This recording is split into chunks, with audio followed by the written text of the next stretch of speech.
The one place Scarlet had never expected to be in Estes Park was an interrogation room at the police station. She understood that she wasn't under arrest, at least not yet. Officially, she had only been asked in for questioning. But the questioning, she quickly realized, was intended to trip her up and lead to her arrest. Her camera was with the police techs, and she really did understand why they suspected her and didn't blame Ben for being so shocked that he hadn't been able to stop himself from talking about the pictures. She hadn't been allowed to speak with him, but she had seen him and Tricia, arm in arm, standing on the porch together, looking as if they'd been hit by a sledgehammer.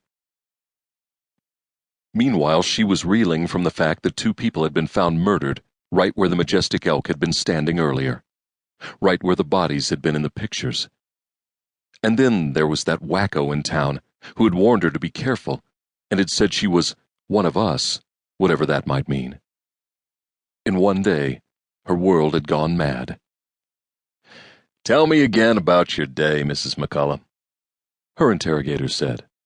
Lieutenant Gray was somewhere between 35 and 40. He'd started out in a suit, but his jacket was gone now, his sleeves rolled up. His hair was military short, and his eyes were tired, his face haggard. His name fit him very well, she thought. Though she had told him a dozen times that she was divorced, he insisted on calling her Mrs. McCullough. Somehow it seemed especially painful to hear that name tonight. They never would have treated her like this if Diego was there, she thought. And it was true. He would have stopped them cold. She had told Lieutenant Gray as much. He hadn't been impressed. "The guy divorced you, huh?" He'd said at one point, his tone implying that whoever her husband had been, he'd been smart to separate from her. She felt like a little kid, desperately hoping that someone bigger and tougher really would come to defend her. And he would come, wouldn't he? She'd made him her first phone call, and miraculously he'd answered. He'd certainly sounded as if he intended to get here as soon as possible. By morning, she hoped. "Mrs. McCullough," Gray repeated. "Pay attention. Tell me about your day again." "I woke up. I showered. I made tea. I had a bowl of cereal. I checked my email," Scarlet said. "I went downstairs and spent the morning cataloging a display case of Civil War weapons. I inspected each for its condition, which I noted in the records. I went through the old display cards to find out when each piece was received by the museum. At noon, I went back upstairs to my apartment and ate a tuna fish sandwich.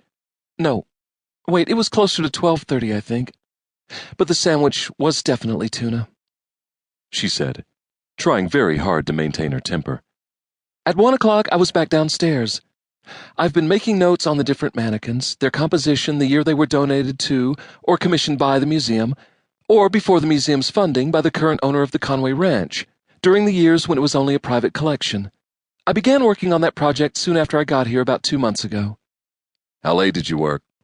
he asked her. At 4:30, I decided it was time to quit for the day. I went back upstairs and got my camera. I purchased it at the airport in Miami when I was coming out here. I have the receipt somewhere in the apartment. Wait, no," she added, furrowing her brows. "I think it was more like 4:45. And I didn't go outside right away. I checked my email again first. Then I went out to take pictures. I saw a bull elk who was practically posing for me. After that, I went back to the ranch where I talked to Ben Kendall. On the way, I saw Angus Fillmore, Terry Ballantree, and the Bartons down by the stables. Oh, and—" "And?" he prompted. "Horses," she said gravely. "There were horses at the stables." He sat back. "I don't think you understand the trouble you're in," he said severely. She shook her head. "Why? Over pictures that don't exist? That we thought we saw hours before the murders probably took place?"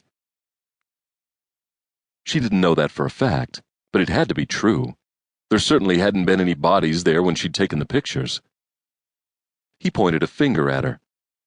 "Ben Kendall saw those pictures. They existed, and you erased them as soon as you realized what you'd shown him."